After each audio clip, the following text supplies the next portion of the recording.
Sorry, it's your job. Just a couple of points. What about the world becoming more interdependent and that this is going to bring problems for the state? If we were to go back 100 years, say, to 1910, I think we'd have seen a similar picture of the world becoming more interdependent and trade across the world never been higher.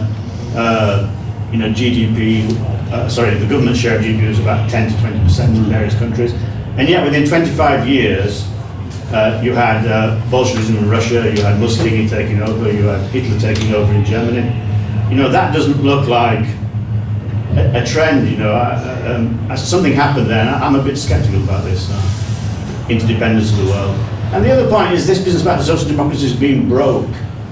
Quite frankly, they've always been broke in my lifetime, as far as I can remember. In 1945, Britain had 250% debt ratio to GDP. In the 1970s, we were always broke.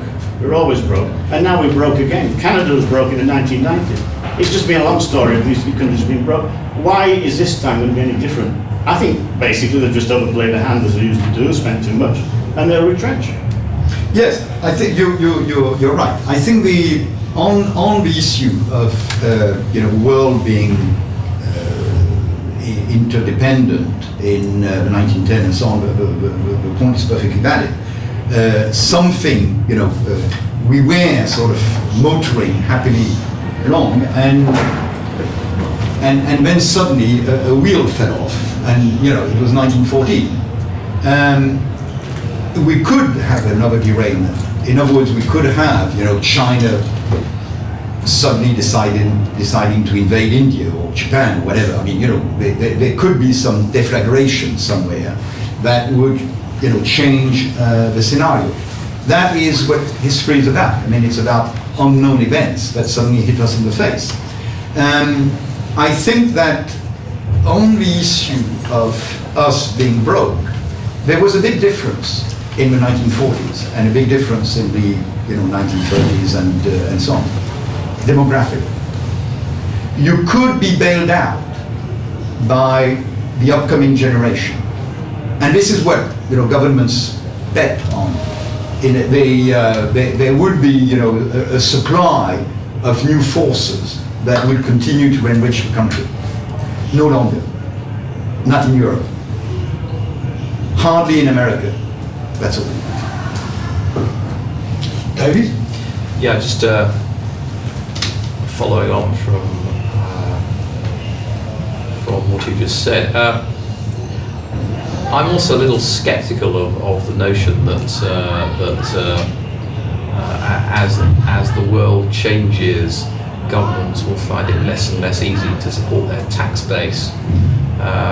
You seem to imply that would be the case, but if you look, for example, at where the British government gets its taxes from, it's mostly, not entirely, but it's mostly a combination of income tax, PAYE, not PAYE, national insurance, which is another version of income tax, and then VAT, which is a tax on stuff that's sold and bought in the UK.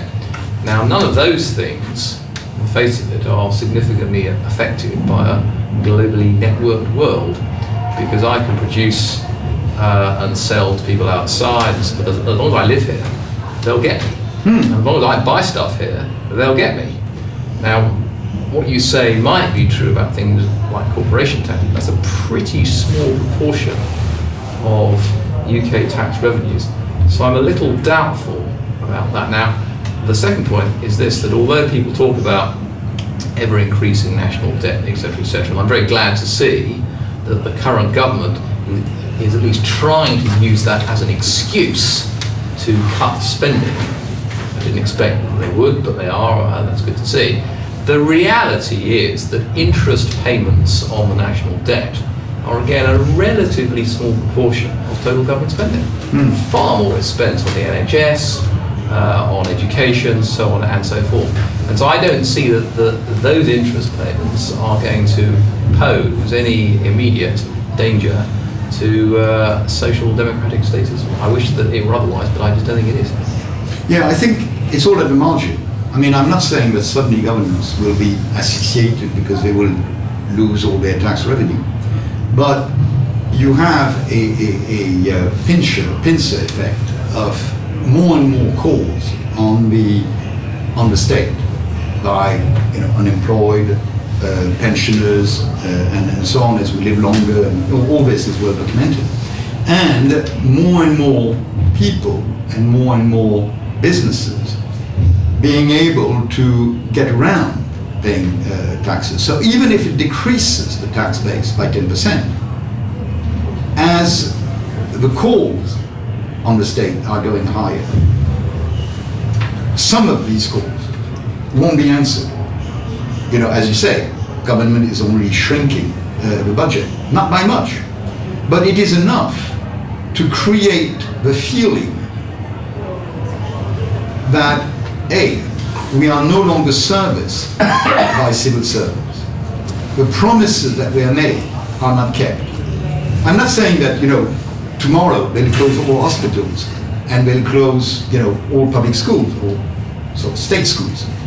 But what I'm saying is that the quality of the service will go down, and that will open eyes to the legitimacy of the exploitation. In other words, are we getting all the government that we are paying for?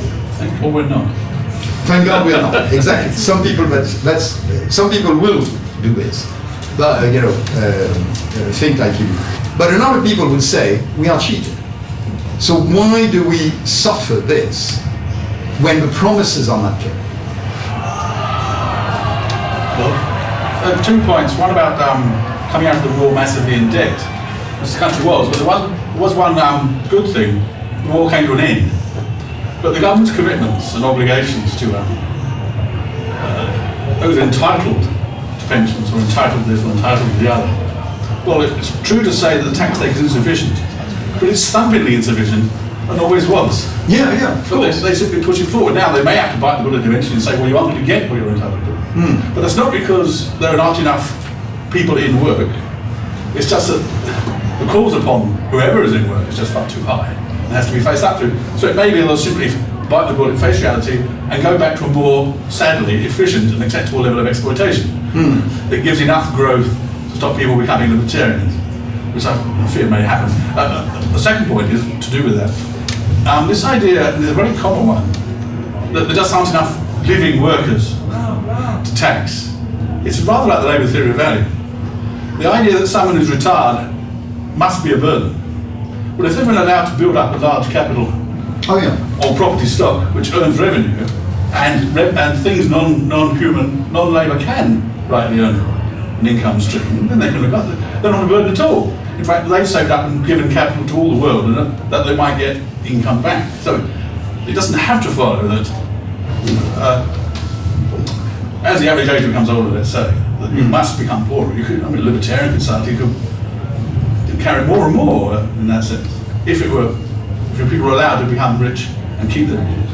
Absolutely. No, you're absolutely right. I mean, when I'm talking about the burden of pensioners, it is pensioners who do not live out of their accumulated savings, but pensioners who are drawing money from the state, and which money is extorted from the next generation.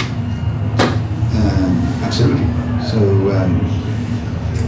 the rentier, people living off their sort of income in the 19th century, were really the ones who fueled the Industrial Revolution, because they had the capital to finance the new mines, to finance the new industries, smelters, and so on.